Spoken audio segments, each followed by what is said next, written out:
many lemonades have you had? My name is Matthew Kroll. And you don't want any part of this. My name is Shahir Dowd. And this is the only podcast about movies, specifically the film Spider-Man Far From Home. How many times have you seen this? Twice. You've seen this twice already. It came out Wednesday. It came out on Wednesday. We're recording this on a Friday.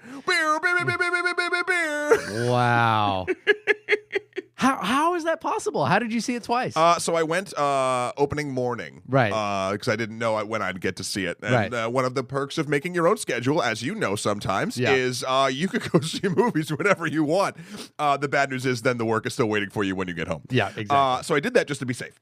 But then we were at a 4th of July celebration last night that was kind of wrapping up around 10 or 11, or around 10, and the people I was with, Jamie and some friends, Sammy and Joe, all really wanted to see it. And then they were like, "Do you want to go now?" And I was like, "I guess." So we had like the most quintessential American experience. But you were also texting me about like trying to go see Midsummer at the same time. No, we're seeing that Sunday. Right. Yeah. But that's how it came up. And then like people said they wanted to see Spider-Man more. Because weren't you also texting me to say we should go? Can you go see Midsummer tonight? Because that was a thing. So originally, what, if I'd said yes, would you have said no to Spider-Man? we would have gone to see Midsummer. Okay, all right. I'm just checking that you wouldn't have sent me to Midsummer and then gone to see No, Spider-Man. I'm not a monster. I mean, sometimes. I'm sometimes a monster. So I've seen it twice. I've seen it literally, I walked out of the theater 5 hours ago, and we're recording this at 9:40 a.m. Oh, wow. Well, then you should have some interesting things to say about it, because I've only seen it the one time. Really? But wait, you didn't see it twice? no, I didn't see it twice, no. And there'll be good reason for that. But if you've seen it more than once, why would you? Email us in at onlymoviepodcast@gmail.com. We've already got some tweets from it. I believe, Matt, you sent out the spider signal, I guess. Sure. Any excuse to use me as a GIF in a spider This suit. is the thing. Because I just skimmed past that. So for those listening in, Matt tweeted after he'd seen the movie. If you have your thoughts and comments, please tweet us back at onlymoviepodcast@gmail. Hit us back at onlymoviepodcast@gmail.com or tweet us at onlymoviepod. But I looked at the image and I was like, oh, it's a Spider-Man just jumping off a bench. And then it was like a day later I was walking down the street, literally, and I was like, wait a minute, that was Matt. Did he just GIF himself? I did. You meme? Are you memeing yourself? I gave the gift of gifts of me. Okay. I have. So I shot a Halloween thing for extra credits all over the city in a Spider-Man suit this year. This Halloween? Okay. Yeah, that wasn't like 2 Halloweens No, this ago. was the thing. And I went to Central Park. I went to Times Square. Did a bunch of stuff. And I have a lot of really great, fun moments that happened during that. So I just turned them into gifts. Okay. But yeah. No. Do you want me to? Well, actually. Let's read some other emails responding to Toy Story, because we have a little bit of a Toy Story cleanup, I guess we have to do. First up is Steven with comments about punching up. That is true. This doesn't have to do with Toy Story, right? Am I wrong? Well, this came into our conversation about... I see. Okay, so Steven writes, punching up versus punching down. That's been a nice buzzword of ours, punching up and punching down lately. I said, we didn't come up with that. But we did. No, we totally did. No. Thank you, everyone, for calling out this great phrase that we just made. It's something that comes up a bit, but I feel like you might at times be confusing punching up with pile on, which I really like this sort of sentiment. Okay. I.e. CinemaSins has many subscribers, so while it may seem for you with fewer subscribers to attack it as punching up, but if you were doing so as part of a mass group pile on, then it has the same cosmetic issues of punching down. Might be a cheap laugh, but can also be seen as some bullying. All of that, to Steven, he says, is irrelevant because the Only Movie Pods, in our case, we always take the time to explain our thoughts and processes behind what we're saying.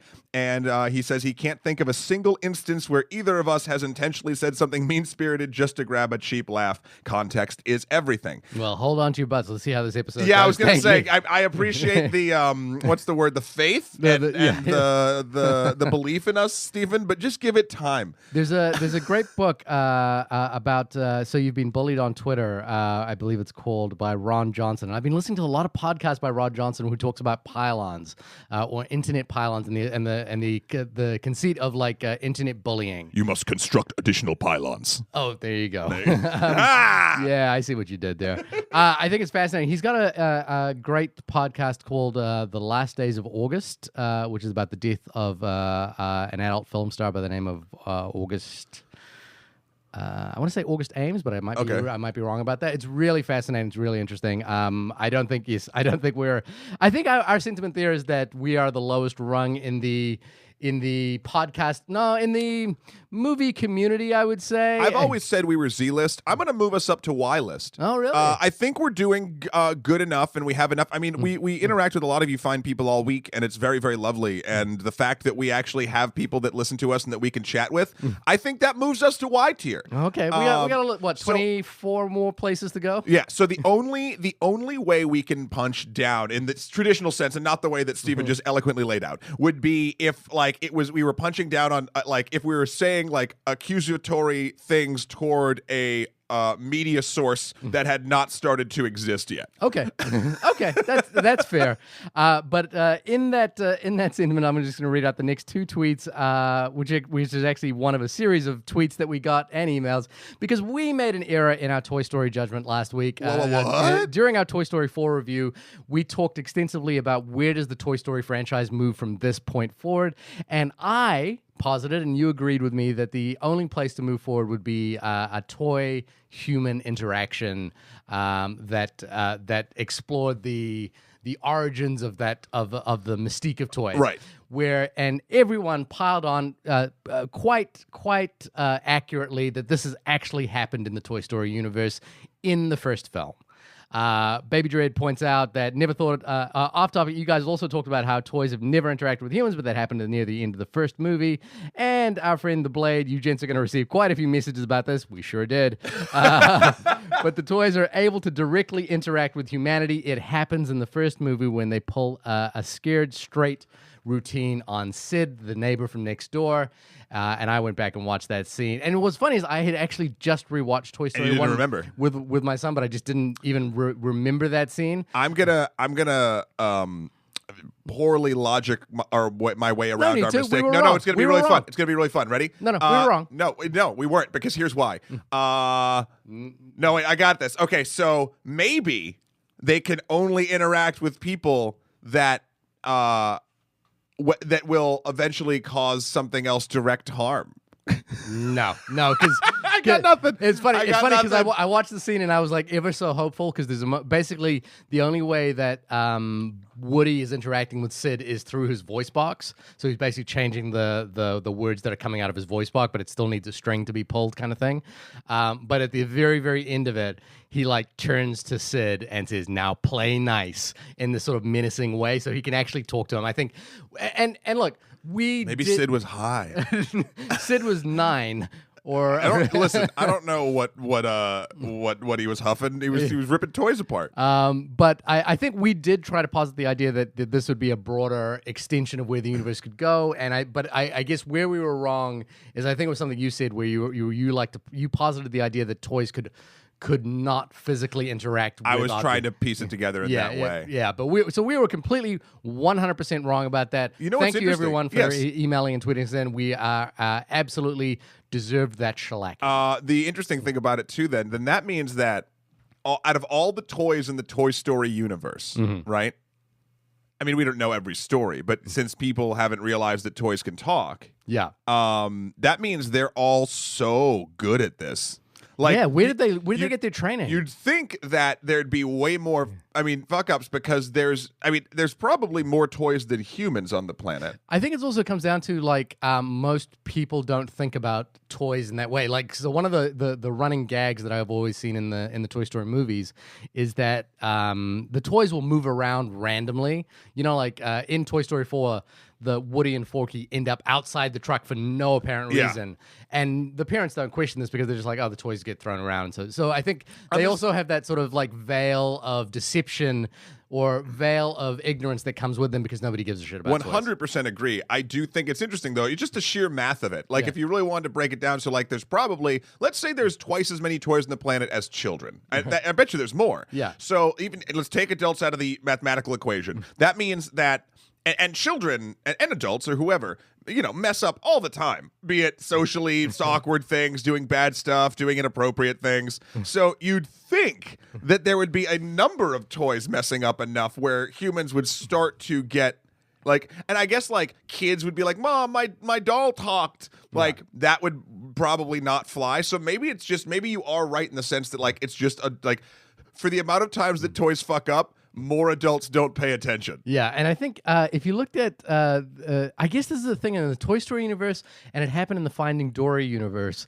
which is that It's a universe? well, it's a thing, you know, which is that both sets of species, toys and fish, started driving cars, and like causing mass chaos on the roads. And I would love to see the crossover where like a toy driving cars and fish driving cars kind of interact with each other, and it would just be this world-breaking moment for human beings. I'll do you one better. Cars driving cars because cars. Well. Yeah. See, like, what if, like, this is the thing, and I often like the Cars universe is obviously weird because, like, that's like it's like a human car hybrid. No, it's also a post-human hybrid. Yeah. Post-human event. It's But like the interesting thing is, I'd be wondering if the cars became sentient in the same way that toys did, just almost with the sheer power of belief. If that's the way, because like I always found the Cars universe the most disturbing. Oh, of for course. that reason. But the interesting thing is, like, I mean, I had a car for a long time. I named it Sheila. Every once in a while, you say hi, you pet it on the dash, you do whatever because I'm a psychopath. But then in that regard, it's the same energy, the same chaos magic I'm putting forth towards a car that I would have as a toy as a kid. So is that how the cars came to me? We don't know. I mean, I would say. You stop being cowards and you answer our questions. Oh my God! Imagine, like if all the Pixar universe is a singular universe. I mean, they all have Pizza Planet. They do have Pizza Planet. Pizza Planet. Do you think Pizza Planet is like the Pizza Gate? The puppeteer? Oh, God, no, that's creepy. Why would you? We're going to get into that because I think Spider-Man's going to get into some conspiracy theories. Before we get into our Spider-Man tweets, I just wanted to do 2 quick recommendations. Normally, I reserve recommendations for the end, but these are 2 very, very short pieces that I saw this week that I just thought were so great. That you had to interrupt our viewer section to do this in the middle of it. Well, I'm kind of guiding our viewers towards these.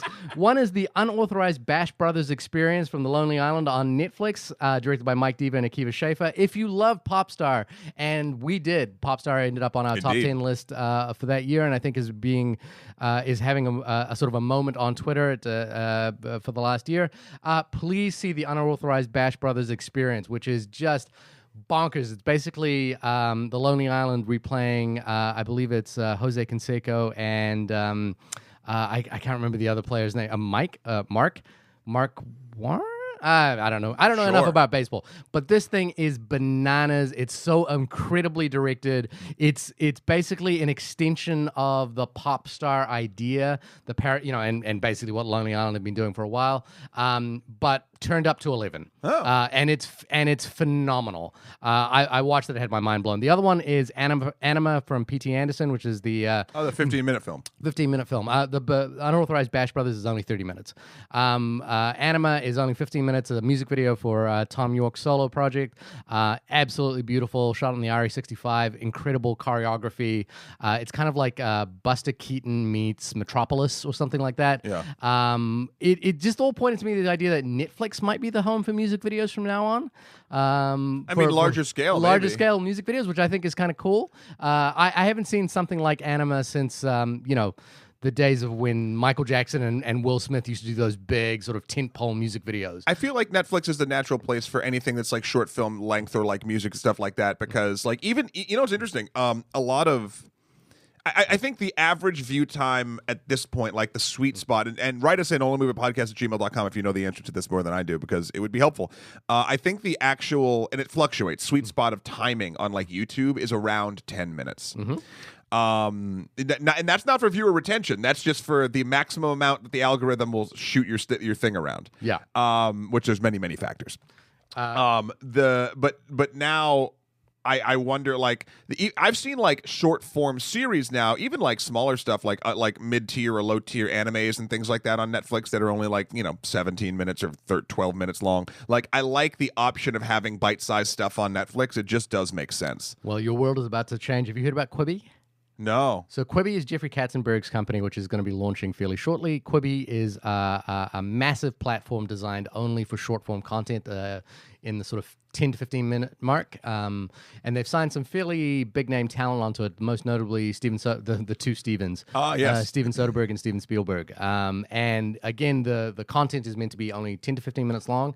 Spielberg is doing an interesting thing, which is that he is launching a horror series. And I think Spielberg is like kind of an interesting filmmaker in that he's always been a horror filmmaker that's never quite made a horror movie, a horror piece. An out and out horror film. So he's launching a horror series, which the hook is it's only available to watch between midnight and 4 a.m. And then it disappears, which I think is really cool. Oh, that's dope. Yeah, That's yeah. dope. That's dope. Does it play into the narrative, or is it just sort of like? Don't know. It hasn't don't know? launched yet. So that is the conceit. Quibi is coming out shortly. I've been taking, I guess, a lot of conversations about Quibi right now. I like right? well also the not to dredge up some old business, but I do remember one Steven Spielberg, and I know he was talking about feature films and theater going experiences, but there was a lot of detraction from streaming services. Then he's involved with other streaming services. That's so interesting. Yeah. Again, I kind of posit on the side of caution there. I think he was probably taken out of context, but his conversation around streaming services had to do with whether they should be nominated for Academy Awards. I agree, it's not a good look. I'm not saying this is a Steven Spielberg problem. I'm saying this is a sort of old guard problem of sort of the old man yelling at cloud thing until money comes, and they're like, "I love the cloud." I don't think it was quite that. And but also, to be fair, if someone threw me a bunch of money to go do a platform that I had previously like what have I shit on before? What's a platform I've shit on? I don't know. Go back and listen. And they're like, 200 hey, episodes of it. Do you want $500,000 to make a thing for this platform you hate? And I'd be like, as long as it wasn't like a moral decision as far as like what the platform stood for, then I'd be like, yeah, I think I would. All right, moving on to Spider-Man: Far From Home. You tweeted out to our listeners about their response to the movie. It's only been out for a few days. You've seen it twice in that period, so you've got some opinions. What are other people's opinions who've tweeted us at Only Movie Pod? The other people have said. I wanted like a one sentence thing. Plyfall says, flawed and confused, but ultimately emotive and joyous. Thank you for that. Karina says, I really don't like Brad and Austria.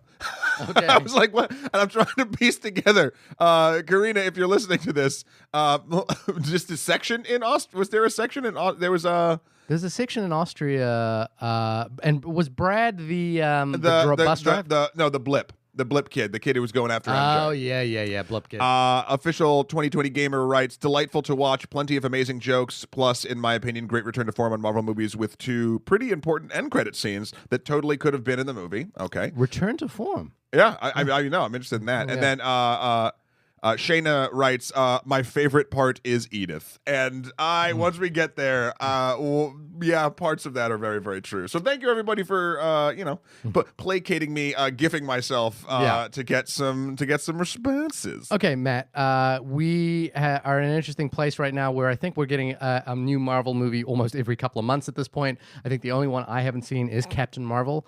This is the... this is the 1, 2... I think 25th. This is the 23rd, but the third this year. Third. This is the third Marvel movie we've done this year in July. Yeah. No. Oh, Infinity War, Endgame, and this. I know you did Captain Marvel as well. Oh, there's Captain Marvel, then this. No, sorry. So Endgame was this year. Captain Marvel wasn't this year. Yeah, it was, because it was while I was away, which was this year. Oh, was it? Yeah. Okay, so I guess this is the third This one. is actually the fourth. In 1 year? No. Yeah, no, you're right. It's the third because I'm counting Endgame and Infinity. Yeah, but that was the end. Yeah. They were a year apart. Yeah. So this is the third movie this year, and we're in July already. So and I wonder if that's possible because it's a Sony collabo. Like, we don't normally get 3, we normally get 2. And is there any other plan for the later this year? For Marvel stuff, I don't believe so. I think it's done for the year. And I could be wrong. Okay. But there's so few surprises left in this universe for me. I tend to not hunt for release dates. Okay. I do know that the Black Widow movie's coming. Oh yeah, the Black Widow movie's shooting right now. Yep. I know that obviously Black Panther 2 Guardians 3 is back on track, but it's not going to be done till like 2021. And there's a new Mutants movie coming as well. Yeah. But that actually, is that no, that's a series though, right? No, I think they might be making a film. Anyway, I don't know. As we've proved with our Toy Story thing, we know nothing. This section, entitled Matt and Sheer Kinda Know Stuff, is completed. But I was very excited for this film, not only because it's a Spider-Man and that's my spirit character, but I think that it two things. One, it did something sort of interesting and fun with the character, and that by that I mean just the sort of premise of like going on a school trip and having the trouble sort of follow. And there's some interesting narrative machinations that sort of make enough sense. Then there's also the fact that it's the first Endgame post film, or I reverse those words. You get what I'm saying? So everyone's back from what I used to call the snapping. Now this film has called the blip. Better in-game name. I just like, the snapping or the it sounds more terrifying. But so I was very interested to see how the MCU handled that. Okay. And we'll get into it in a second. I liked that overall. I did see it twice in a very short amount of time, which does give me a weird sort of I haven't done that in a long time. I waited like a week before I saw Endgame a second time. And what's interesting, and I don't know if this is for you as well, Sheer. Have you had experiences where like you watch a film and then you're like, okay, I liked these parts and I didn't particularly like these parts, and then you go see it a second time and then some of those parts switch? Yep. That absolutely happens. I think also what happens when you watch a narrative a couple of times is that your expectations change. So when you know where the film is going, what you can do is focus in on details that you hadn't been, you can basically allow your mind to roam a little bit more, which is why details, things that you like and appreciate change over time. Yeah. Again, going back to film school, it's one of the things we sort of talk about is like watching a movie many times. And there's a food critic who I really, really love, whose name I can't remember, which means I must not have loved them that much. You really like them. Yeah, I really like them. Who had this thing, which was that he would not review a restaurant until he ate there at least 4 times. I mean, that makes sense. Yeah. I will give any series on television or streaming service 3 episodes. That's not quite the same though, because he's you're right. But then again, is he eating the same dish 4 times? No, he's basically giving the restaurant experience. Okay, so then my series analogy holds up, and those both don't really hold up for the film analogy, because you're watching the same piece of media over and over again with the film discussion, but with the food and with the television show discussion, you are getting a curated experience from that thing, but different pieces of that experience. But a restaurant is not a narrative experience. That's supposed to be, you're getting supposed to be done linearly. Well, no, here's the deal. A restaurant, with their menu, if they're doing it correctly, kind of is a narrative experience. Right. But you don't have to order the same thing every time. But the menu is curated to be part of whatever you can't go and order sushi at a Mexican restaurant normally. Like there's a curation of cuisine to give you I don't know if the correct term is flavor palette. You're not going to see. But here's the thing: when you go to a restaurant and in one sitting, you've had the full experience, right? If you watch 3 episodes of a show that's 10 episodes long, you haven't had the full experience. It depends what you define the full experience as. Well, as completing the series. Oh, if you're talking about like a completionist narrative, yeah, but as actually experiencing the thing from start to finish. And if you go to a restaurant for one meal, you haven't experienced the entirety of the restaurant because you haven't eaten every piece of food. Yeah, but then you can't. His point is that he reviews it based on 4 times there, so giving the restaurant the opportunity to serve him 4 different times. Yeah. Right? And he could order the same thing each time if he wanted to. He could order different things if he wanted to. I don't think the analogy that you're mentioning, which is watching 3 episodes of a series, holds up in the exact same way. It would be, to me, the analogy would be, the 1-to-1 analogy is seeing a movie 3 times and then doing the review. The only thing I will concede to is that then, I could see the hole in my logic, but it's the exact same hole in the film logic with the food analogy. How is that a hole? Because again, you are watching an experience, the exact same experience, let's say 4 times. Let's stick with the 4 times analogy. In a film, if you watch a film 4 times, you are watching the same film 4 times. Right. Nothing's changed. If you went to the restaurant and had the same meal 4 times? that's a little bit closer. You said he had different meals. I mean, he could have different meals. If it was the same meal 4 times, then I think it holds up, because the only variables in that point are like quality of the theater you saw it in, the experience, the audience. Then it's versus like the serving staff of the day, what ingredients were used that day. Is there something wrong? Like that sort of plays together. Right, but how often are you expected to go to a restaurant and eat every single dish on the menu? You're not. You're not. You're never supposed to do that. But you're talking about cultural expectation. Yeah. I'm talking about the actual experience. That I think we led us down a rabbit hole. I love it. And I don't know I love why it. Write us in onlymoviepodcast@gmail.com. Give us your best analogies that break or make any of these. Okay, so the idea was that you could see movie multiple times. You saw this movie multiple times. How was your experience different both times? The first time, I think, it's obviously the Marvel stuff is pretty easy to do, this sort of first and second time game, where the first time is the hype and like the sort of the mystery sort of unraveling of things. This one in particular, which I guess we should probably wait another 5 or 10 minutes before we get into any heavy spoilers. There's a really interesting discussion about spoilers for this film, because one of the spoily things is a thing that has been consistent in comic books for fucking since the 70s or 80s. You know anything about Mysterio, you know what we're talking about. Yeah. So we will vow not to spoil any major plot point for the next 5 to 10 minutes. Yeah. And then we will. And then we're just going to rip it. Yeah, we're going to rip into it. But it's interesting. Case in point, there's I guess this is a spoiler for the, oh God, I can't even get into it without spoilers, the things that I liked and didn't like that changed. There's a piece in the very beginning after the Marvel title hits, that I literally got super worried about the film after it started in a certain way. I'm not sure what you're talking about. So do we just start spoilers now? Tell me what you. I haven't heard what you think of the film. I think it's super fun. I think they are slowly but surely getting what a Spider-Man experience should be down for me personally. The downsides to that is to make it all fit in and to make it all sort of make sense in the MCU. They have turned Spider-Man, and this is a true thing in the comic books at certain points in Peter Parker's life. They've turned him into a very high-tech hero, and I think that does actually make more sense from if you're making a multi-film spanning narrative, like to have like why this kid, he's a genius, but he can like why he can do what he can do, and like he has like tech and gadgets, which Spider-Man has always had, but like here it's part of the Peter Parker narrative where he's kind of has, due to the fact that Tony Stark took him under his wing, he has near limitless resources. Even when he's stripped of his resources, he still has near limitless resources. Right. So that does undercut part of what I think the Peter Parker experience is, but I also, due to the way the film sort of ends and how I think where it's going, I really believe that they're going to like tackle that the next time. So I overall I really dug it. There's definitely structure and not story pacing, but individual line pacing or individual like small actions. I don't know exactly how to describe it, that like threw me a lot. And I dubbed it, maybe this is my fanboy showing, but I dubbed it as sort of like the Sony factor. Like the things that bugged me, I was like, this feels like a bad, like a cheesy thing from the same producers that brought me a lot of other like cheesy things that like normally don't happen in Marvel films. Have you got an example? Because that's a really strange attribution. Like for instance, there's a scene.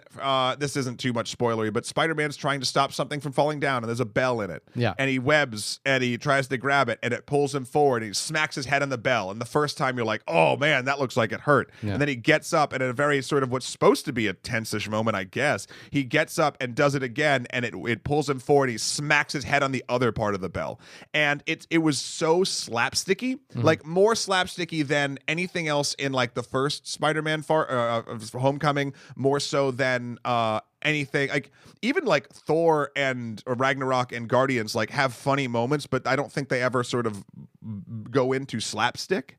I can think of one right now. What is it? That's where Thor throws the ball through, attempting to break the window, and it bounces back and hits him in the head, and he falls over.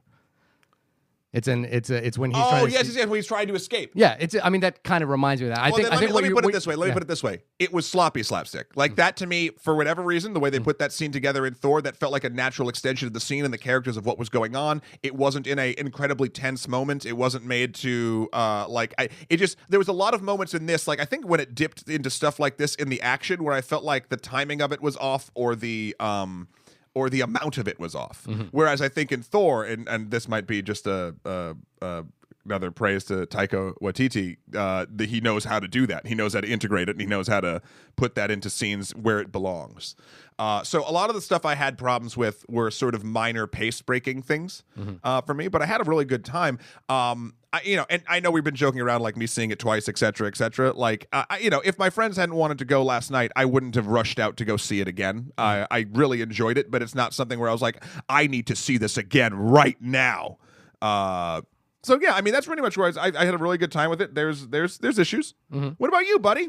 So if we look back at our sort of narrative trajectory about Spider-Man, or even just, I guess, broad topics, the MCU universe, I think my issue is that Spider-Man as a character has been rebooted 3 times at this point. This is the 3rd iteration in the live-action series. The first being Sam Raimi's, the second being the Mark Webb, and this third being helmed by John Watts and featuring Tom Holland. My issue around that, if you recall from our our Homecoming episode, was that I just didn't know why we needed to do this again. And the thing that really made me happy was Into the Spider-Verse. Into the Spider-Verse I felt was like a really big step forward, and I was really excited by that. And I felt, while I did actually kind of enjoy Homecoming, I think Homecoming was a really good reboot of the character. That was my biggest thing, was just feeling that it was sort of unnecessary and more of a case of creating it in order to fuel into the larger Marvel Cinematic Universe. I mean, I guess that the interesting word there for me is necessary. Like, I mean, we could go down into an incredible rabbit hole that I don't really want to with that, but like, let's put it this way. I think fans of the MCU wanted to see Spider-Man integrated for a very long time. Okay. In that case, I think it is necessary. In that case, if you are someone whom isn't engaged or isn't actively really giving a shit, I can see how it comes across as perfunctory. There's been 3 of these. We've rebooted it 3 times, and thank God that Homecoming didn't do the origin story again, because they were at least smart enough to not do that. And then Into the Spider-Verse, they made origin stories part of the actual art narrative, and very quick and very intelligible and like a good way of doing it. Right. The art narrative, I mean, by every time they did it, one of the characters in Spider-Verse's origin story, it flipped. I got that. Yeah. I necessary is an interesting thing, because then we get into like, well, then, I mean, if you want to go down that rabbit hole, what is necessary? And I guess my feeling about this film is that it felt wholly unnecessary. But why? Like, this particular film felt wholly unnecessary to me. I felt I could have kind of not needed. I didn't need to see this film, because the most interesting thing that happened in this film happened in almost the very, very last frame of it. And that was sort of odd for me, because I kind of watched it feeling that we are, as you said, kind of in a post-Avengers Endgame kind of world, and what does the world look like in this scenario? And I think the problem for me there is that while I felt that this continued the sort of smartly paced, slickly kind of created world that John Watts had been able to create in Spider-Man Homecoming, the movie essentially plays on 2 different fronts. And one is that it is this sort of enjoyable teen romance, like teen angsty story kind of thing. And then on the other hand, it's this sort of bigger narrative about the world left behind by the Avengers, and the gaps that people are trying to use to fill, or people are trying to fill within that world. Yep. And it essentially creates this sort of like Avengers scale event that needs to happen. Of course, there's issues around that, but I felt that those 2 narratives never really came together in a way that was kind of meaningful as a film experience. I think they did. Okay. Yeah. Okay, good. But I felt that those 2 narratives never really came together, and never really kind of gave me any sense of why I needed to see this particular film either in a broader sense of, there's a bigger world being created, or in a sense that what we're doing with Peter Parker in this particular story is of interest. Now, I think the issue there is something that you kind of alluded to, which is that Peter Parker is ultimately becoming the next iteration of Iron Man in some way. That's kind of how they've posited him, and it kind of almost in a way felt like this was sort of oddly Iron Man 4. This is sort of like post what happened in Avengers. Sure. This is the next stage of Iron Man's legacy or what have you. And I think the problem there is that even on a sort of narrative sense, I felt that kind of the world of Peter Parker and Iron Man kind of felt like two distinct worlds, and they don't quite line up in this film. And one of the interesting things here is that I think the problem for me is it comes down to what Mysterio wants. And what Mysterio wants, without giving away too many spoilers, has to do ultimately with the Iron Man narrative. And what Peter Parker wants ultimately has to do with this sort of, what Peter Parker wants is far more interesting when it doesn't have to do with that narrative, in my opinion. Sure. I think one of the key tenets of a Spider-Man story is Spider-Man getting wrapped up in shit he wants nothing to do with. That's just, it's been literally, Spider-Man just wants to, if Spider-Man, and this is me talking about a fictional character, but narratively what it seems like, if Spider-Man could just keep New York City citizens safe and stop petty crime and make like his neighborhood better, that's all he'd want to do. But yet he gets, the interesting thing about the character to me, especially when you throw him with these other characters, is he's normally super outgunned. He's normally, he doesn't really belong there, but yet he keeps getting wrapped up in it. And I've always loved every story about Peter Parker trying to do something in his personal life and getting derailed by stupid like world-ending shit. It's a core element to what the Spider-Man character is. It's basically, if you want to look at like the meaning behind it, it's like when you are, depending on the phases of his life, high school, young adult, you have plans for your life. Life doesn't give a shit about your plans. Like, you can try and you can really work towards things, but stuff's going to come by, and then Spider-Man's sort of redeeming quality is like he always does get back up and tries to keep moving and adjusting as much as he can with the times. So I don't mind. In fact, I really liked, when I interjected before, I really liked the disparity between the two moments. I honestly thought that the interpersonal moments, like the field trip moments and the him and MJ, which him and Zendaya have, Tom Holland and Zendaya have incredible chemistry, I think. Those moments really resonated with me. I didn't particularly care about any of the sort of whiz-bang elemental stuff that people might have seen in the trailer, and I think there's a reason for that too. And I think even going back to before, like, is something necessary? The reason why I think this is necessary for me, other than I can't wait to see where the MCU goes next, and you're right, they do save that for the very sort of... It's the last frame of the film, yep. and it's not the MCU thing that I'm thinking of. It's the Peter Parker story that happens at the very end. So maybe, sorry, my order might be wrong in terms of... I think that story, what happens at the very, very end frame, I was like, that's an interesting story right there. That could have been this movie. But so here's the thing. I think it comes down to what we find necessary, or why we're going to this thing. I want to see all of these characters that I like again.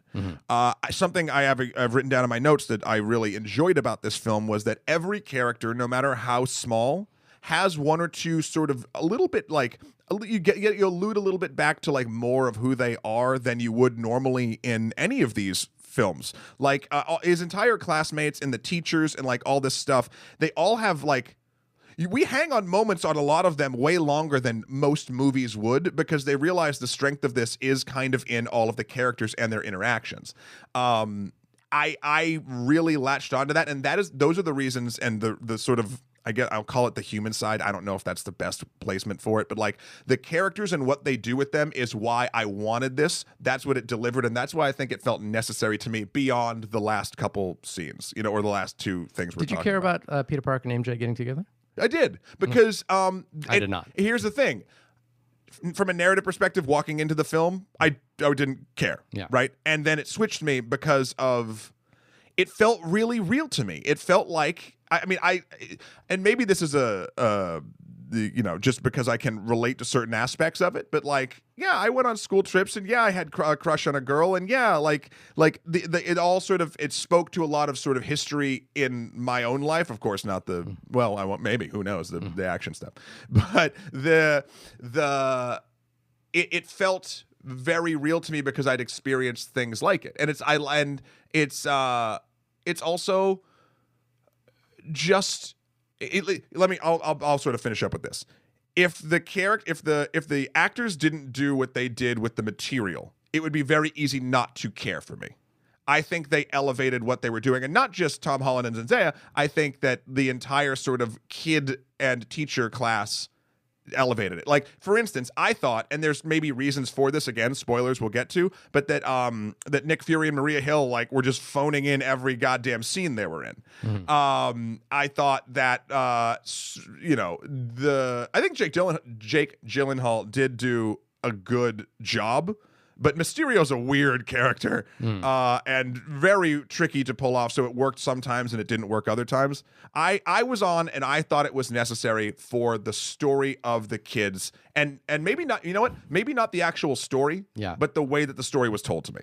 Okay, so the story wasn't I mean, it's necessary, but you like the execution. I think the story, again, I don't want to use the word necessary because you need that to actually have the experience I had. But I mean, the story is a kind of a simple one. Kids go on a vacation.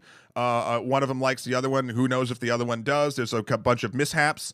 Felt very high school movie to me, which is again where this series wants to land, and I think that's good. The mishaps that sort of happen are sometimes interpersonal silly ones, and sometimes they're giant fire monsters coming out of the ground. Like, so it is that an interpersonal relationship? I'm sorry. No, I'm saying the trials and tribulations that they get into, or the hiccups along the way of their, say, romantic journey, if that's what they're focusing on, had some like normal person stuff and some superhero stuff. Okay, I think we can get into spoiler specific here because we're dancing around a lot of topics without really saying much. But the thing that I think is really I've always kind of said, and this is not a new thought, but these films kind of hinge upon their villains. They hinge upon the villains because the villains is the existential crisis that the heroes kind of are confronted with in these films. And I thought Vulture in Far From Home was a really interesting one because not just because Vulture represented a sort of everyman in the wake of Tony Stark, but he was also the father of Peter Parker's love interest, and I think. I said this at that point. I think that reveal is one of the best moments I think I've seen in an MCU movie. And the problem here is Mysterio's wants and needs. So Mysterio essentially, obviously, as a spoiler here, turns out to be a disgruntled Stark employee, which is a narrative we've seen many times before. It's Obadiah Stane. Ivan Vanko was in some way scorned by Tony Stark. His father, Justin Hammer is someone who's been scorned by Tony Stark. Vulture is.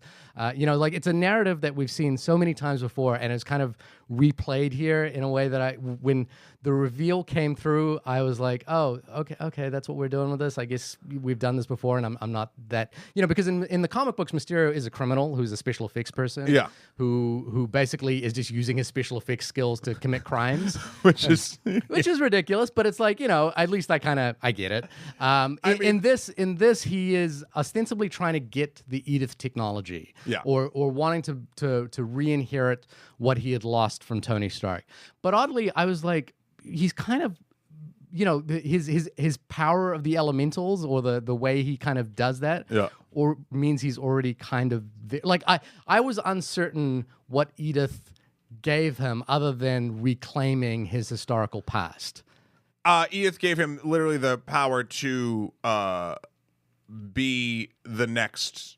Perceivably, because Mysterio is all about misdirection, gave him the power to be seen as the next Iron Man. And but he already was? Like, he'd already kind of fought the fire elemental before he got Edith?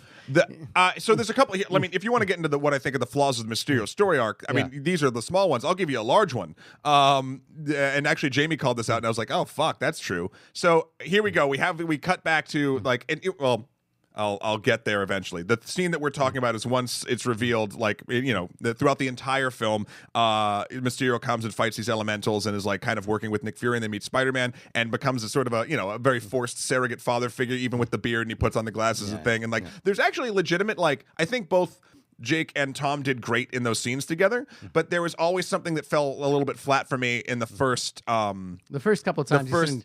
I think the narrative kind of like gives you an excuse to kind of let it go. And I don't know, but I still didn't think it worked. I wonder, that feels to me like it's almost like a failing forward or like an accidental success in a way, because like the Mysterio elemental fights, like they look neat, but they also look kind of janky, and they are the worst sense of spectacle I think I've seen in an MCU movie. Yeah, but then because it turns out to be all holographic technology, you can kind of narratively hand wave it away, but that didn't stop me from the fact of when I was watching those scenes, I was like, right? It's not just that. It's not just Mysterio. Like, there's no commentary about it, and it's not just that Mysterio's elementals look bad.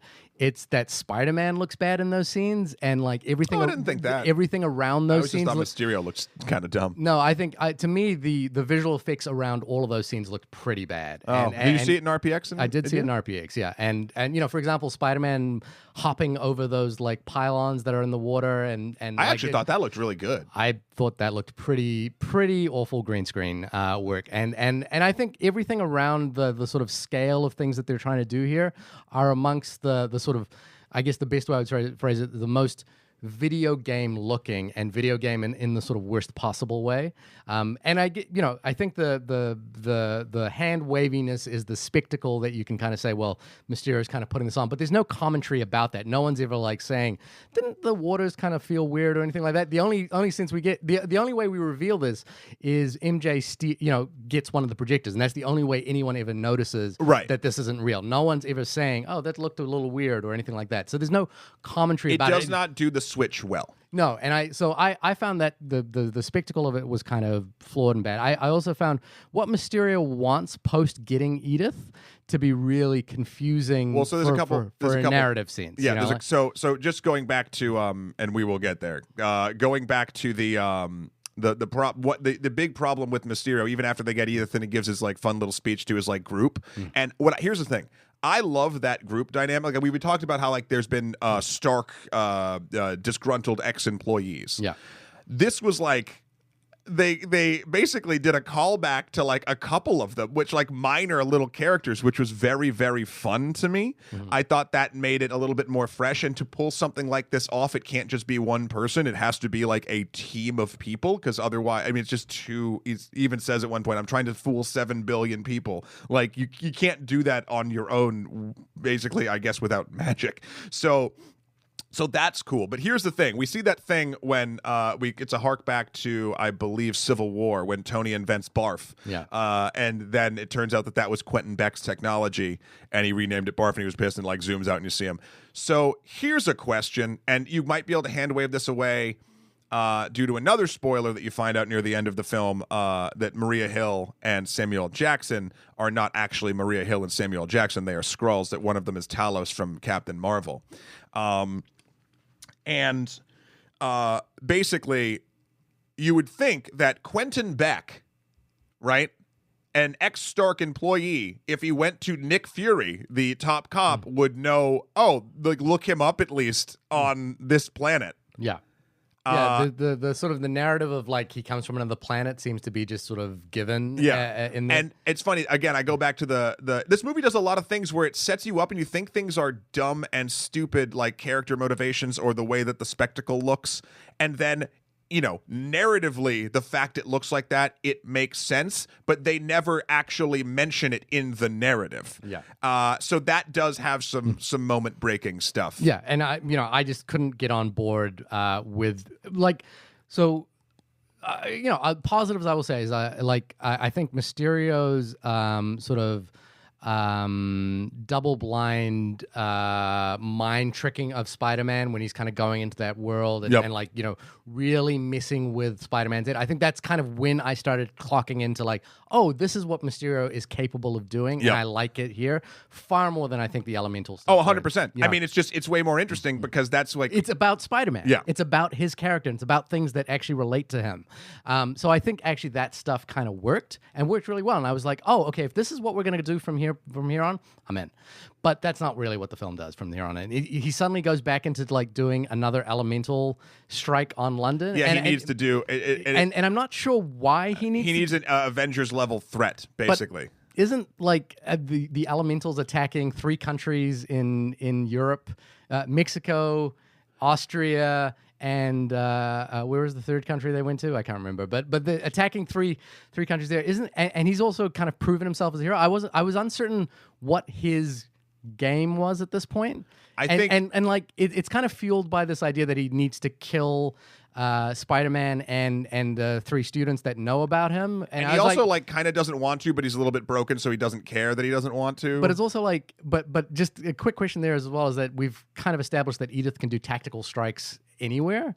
So why does he like the sort of so I don't think this is the case, but if the reason to do the London attack was a smokescreen to do the kill, that seems weird. I don't think it is. But then the reason to do the London attack at all seems weird. Like it seems like it serves no purpose. He wants something, because again, before it was like the size of like a city block, though granted, like it went through. Again, I'm not saying Mysterio's if demons plan popped up on a planet, in a country, that seems pretty... It does. His plan does start to fall apart by the end, I think, because he's just trying to get it bigger and bigger. Yeah. And I think that sort of goes to a bit of a megalomania, but it's not entirely set up properly. It speaks to me for spectacle for the sake of spectacle, and I think that could be an interesting narrative if they went that way, because he is all about spectacle. Yeah, like and that's what he wants. He's almost like a theater performer, Like I love that scene where he's directing. He's directing the scene, and he's kind of talking about, oh, we need 25% more damage, something like that. I think that side of Mysterio is kind of interesting, but the purpose of the London Tower attack seemed entirely like lost on me. Like I just wasn't in the... As I was watching, I was like, I don't know what the purpose of this is, and it just feels like we're doing kind of a third act destruction for no reason. No, I'll agree with that. I think, but I you know what's interesting too?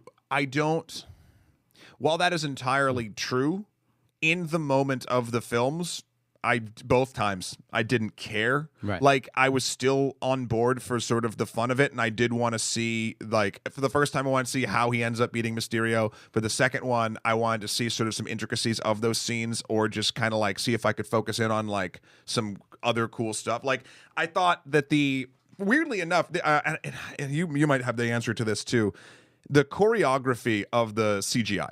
Mm-hmm. Is it still called choreography at that point, depending on what the scene is? Like, sure. I thought was really impressive, both in the dream sequences, the 2 of them, the one at the end specifically where he uses his spider sense to get through the hallway with the drones. Like, I just really liked the movement, and like there's a lot of like, it's not just him owning it, like he's still getting hit. There's moments where like the planning of that, just that one hallway shot, I really enjoyed. Also, when he's fighting the ton of drones around the bridge. Well, I do think, again, the narrative of why Mysterio's doing it is cloudy at best. Mm-hmm. Like his mask. Yeah. The choreography and the way that they chose to have Spider-Man take out a bunch of drones was always interesting to me. Because at the end of the day, Spider-Man can't fly. He's got webs. That's what he does. So he swings around. He caught some in like nets. He did a thing with like gravity where he like grabbed some, swung them around, flipped them down, and smashed them into the ground. He flipped a car and pulled a bunch of them, like a car, up at them. There was just sort of ways that the mechanics of the fight. So you enjoyed the spectacle? I enjoyed... Yeah, I mean, I guess. Yeah. I enjoyed that part of the spectacle. I think you're 100% correct with the last elemental. And it's funny, the movie itself kind of hand waves it, because when Quentin Beck has been... maybe he's getting cocky because now he has Edith. What was it? Even in death, I'm the hero? No. Even in death, I'm the hero. No, it wasn't even in, because that'd be an I. I don't know. Anyway, it doesn't matter. That very fun acronym from Tony Stark. he's been so careful to this point, and maybe he's cocky because now he has the entire Stark network at his fingertips, but like he doesn't even bother to think of the story that he's going to tell Fury until he's already going. Like there's a scene he's like, I need some dialogue, and it's played for comedy where his writer's like, speaking the lines, and then it's him speaking the lines, and Fury's already been tipped off.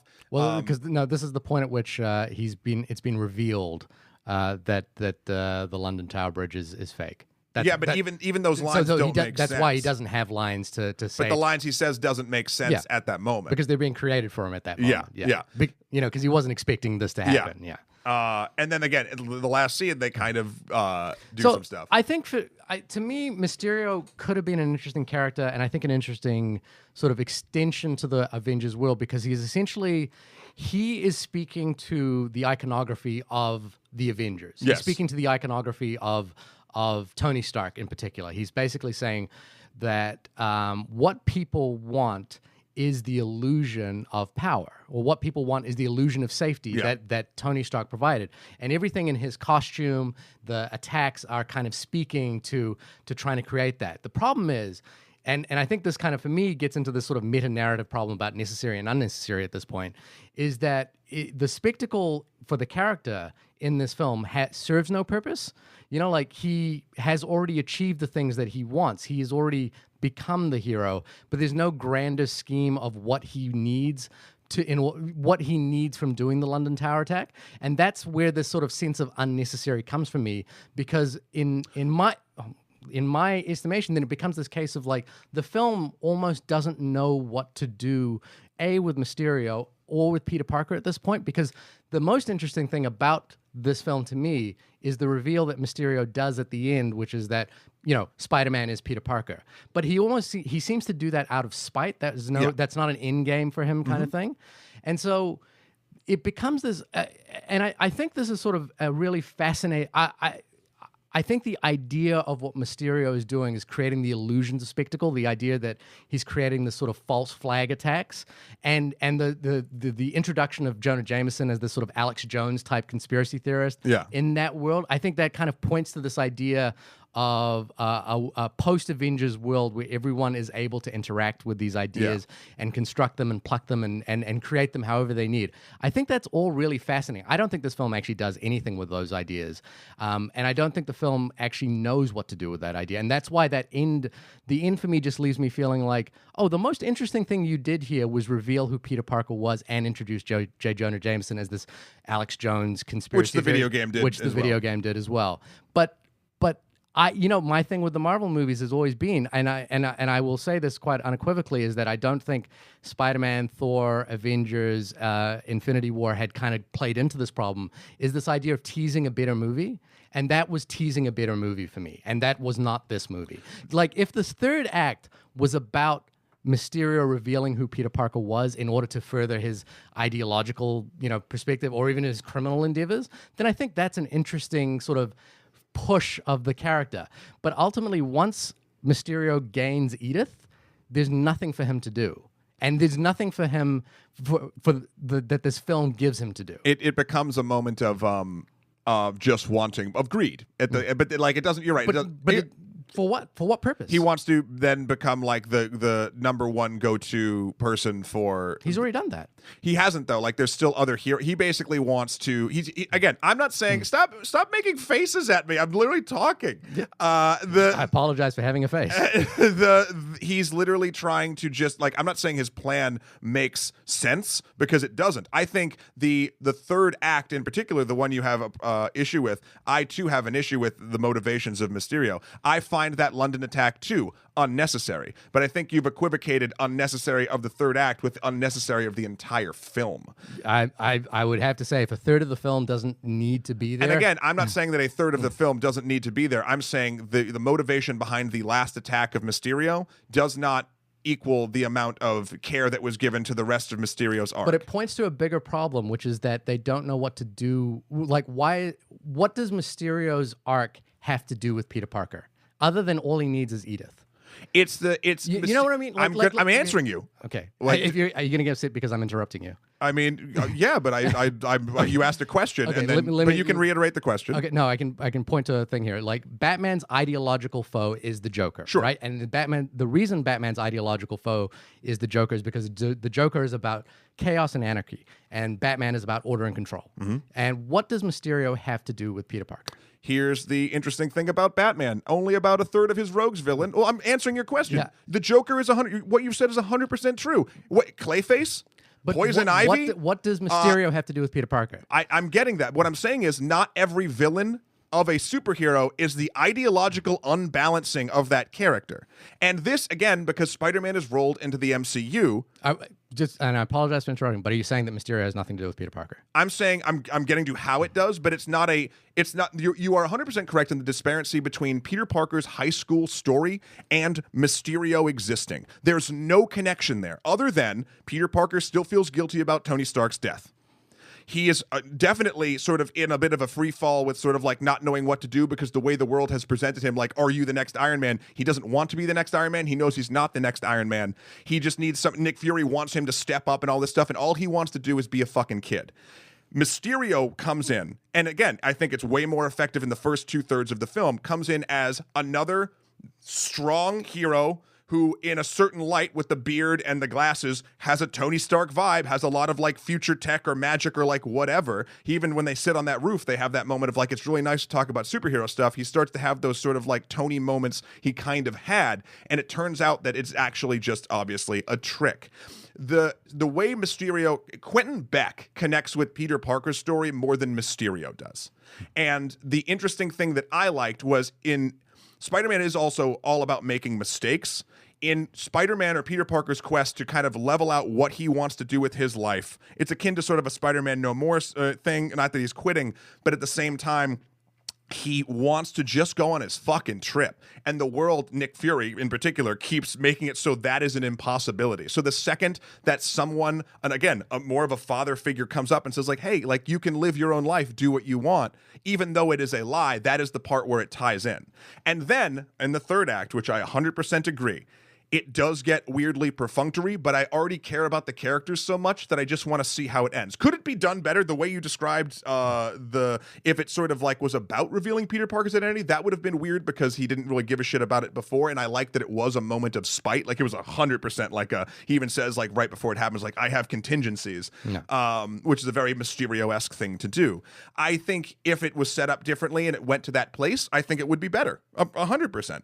But I also was already on board enough. Again, I don't think this plot is airtight. I don't think Mysterio's arc makes a ton of sense. I do enjoy the fact that like the only reason we could have this version of Mysterio make any sense is that we have the cultural understanding of the cultural what's the word? Dialogue, the cinematic muscle memory, if you will, like, oh, Tony Stark made holograms, so holograms exist. Like, that's the sort of thing where, because we know certain things about this universe, they can do things quicker. Mm-hmm. I think there's a plus. The minus in that is that I think that sometimes when they realize they can hand wave away a couple things, they hand wave away too much.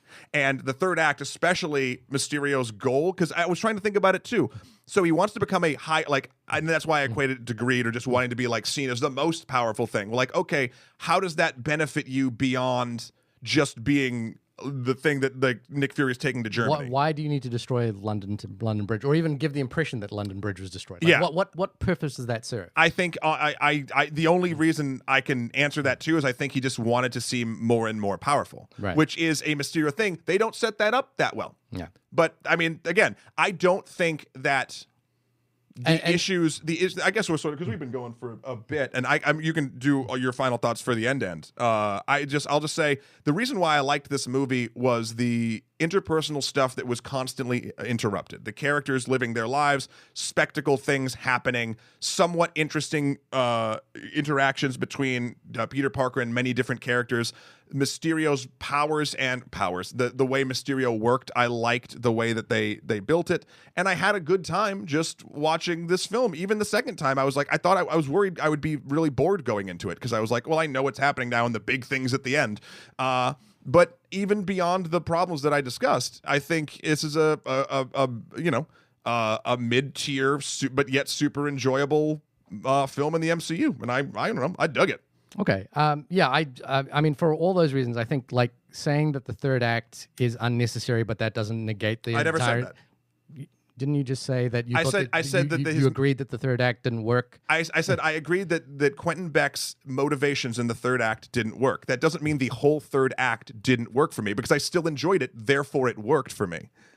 Yeah. What's you've used that logic game before. I don't think that kind of. So plays for because me. I like a thing, even if I can notice a flaw in it, it doesn't work. Because if the goal of the movie is for me to enjoy the movie and I'm enjoying the movie, then it works for me. And that's not for everybody. Yeah, I can't say but that. does the movie work? Is what I. Yes, because the movie's goal. No, I think the conjecture that you need there is for me, right? Like, Yeah, well, I need then the movie to work for me. Yeah, then sure. The Yeah, movie works don't, for me. I don't think the movie works. For you. Sure, for me. Then there we go. But I don't think it works. And For you. If you're going to add that for me, you have to add that for you. Like, that's how it would go. Okay, and then for our audience, I don't think the movie is. I really. You wouldn't recommend it to the audience. I wouldn't recommend Yeah. it to the audience. I don't think this movie is necessary, and I think saying that the third act doesn't work.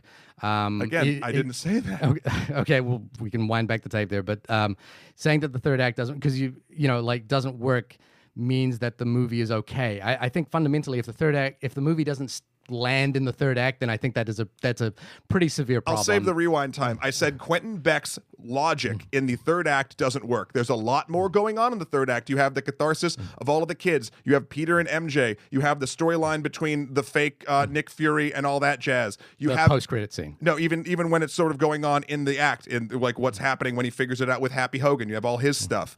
You have the way Peter comes to terms with Tony Stark's death and realizes that he's like not going to be this thing, and he has to sort of do his own stuff. I think what you've mentioned there about Peter Parker like deciding to be the next Tony Stark, I think that is a thread that's kind of interesting.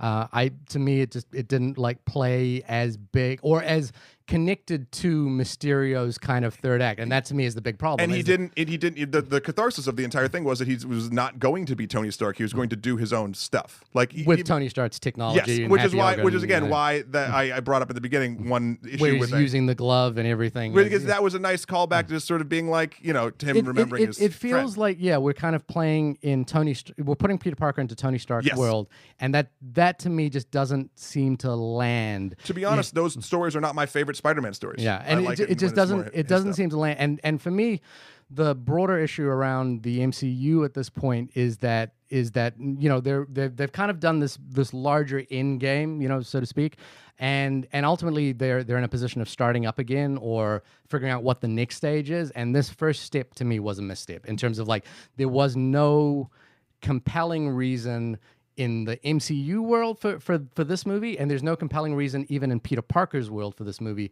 because I think the biggest and most interesting conflict is Peter Parker being revealed as Spider-Man. And like that to me was like the snap moment. I was like, oh, if that was the movie, cool, I'm in. Like this thing with like whether he gets MJ or not, I'm like, again, we're kind of 9 movies into 9 movies of Spider-Man being done over and over again. It feels old hat at this point. I think the story does. Again, I think the actors and probably the director elevate it for me, because I still had an emotional resonance to a story I'd seen 9 times, probably 100 times more in a comic book. Like it still worked. Like for me, again, that's the Yeah. So it doesn't work for me. I feel like this film is, it's part of the worst tenets of what I've worried about with the MCU most times, which I haven't had in a long time. I've enjoyed, I enjoyed Homecoming. I enjoyed Thor Ragnarok. I thought Endgame was kind of a nice wrap to this whole thing. I haven't seen Captain Marvel. But it's that sense of like making a movie for the sake of making a movie as opposed to making a movie for the sake of telling an interesting story. And I don't think there was an interesting story here. And I think there were interesting elements to the story, but not a really interesting story enough to like cough up $16 to go to the movies for. And ultimately that's a real shame for me, because I kind of was hanging on for John Watts in this case. I went back and watched his film Cop Car before this. And Cop Car is really good. Cop Car is really, really good. It points to like a filmmaker with a clear command of narrative and story and tone. And he's, I think, unlike say Jon Favreau, Taika Waititi, who've done like films outside of this world. He's only made 2 films outside of this world. And I kind of was like, I think he did a really, really great job with Homecoming. I think this film kind of points to the sense that you need to go away from this world and do something else, and then come back to it when you have like a compelling reason to it. Now, and what that points to isn't necessarily his fault. It just feels like they had a market date, they had a like a post Avengers thing maybe to do with Sony or what have you to release this film, but that's not a reason to go see it. And that's what I think about it. Is there's no reason to go see this film. If you have thoughts contradicting or otherwise about that, you can email us in at onlymoviepodcast@gmail.com or hit us up at onlymoviepod. Next week, we've got an interesting one coming, don't we? Midsommar. That is a film I'm very excited for. What I'm really worried about is being overhyped for. Hereditary was my #1 film of last year. I'm worried that Midsommar is going to let me down because I'm so pumped to see what this filmmaker will make. It's funny. I was super excited for it, and then I watched the trailer, which I know you didn't. Yeah. And I was like, oh. So my levels of excitement are now back to baseline. Like I'm looking forward to seeing it, no question. Yeah. But I'm definitely not like it for whatever reason. It's like, well, I don't want to get into it too much. I don't want to poison the well. But I'm very interested to talk about it once we've seen it. Once we actually have something to talk about. I guess I'll do it this week. Matt, where can people find you on the internet when you're not swinging into London Bridge? Oh God, you can see me just exploding. Too many drones at mattthewkrl.com for my life and works. Also Skeletor, the number 4 PREZ on Instagram, or Emperor MSK on Twitter. Also check out the good works we're doing over on Extra Credits. Had an interesting episode this week entitled "Stop Normalizing Nazis." You can go check that out over there. Shahir, when you are not trying to conscript my food analogies for media, where can folks find you? Didn't I introduce that food analogy? I think you did. No, you introduced that one. I just normally, I'm normally the dummy who can't think of anything but like picture a hamburger. Okay. You can find me going to restaurants more than one time to eat everything off the menu at shahirdaud.com. That's shahirdaud.com. You'll just see me getting fat there. We just we gotta go to wow. The first I was like, what's a healthy restaurant? And I was like, Sweetgreen? Sweetgreen, Chopped. Literally like chain salad restaurants? Yeah, all those salad joints. Oh, God. Welcome to New York City. Well, I guess we'll see you, you'll hear us next week in the Midsommar for Midsommar. Midsommar. All right. We'll see you then. Bye. Bye.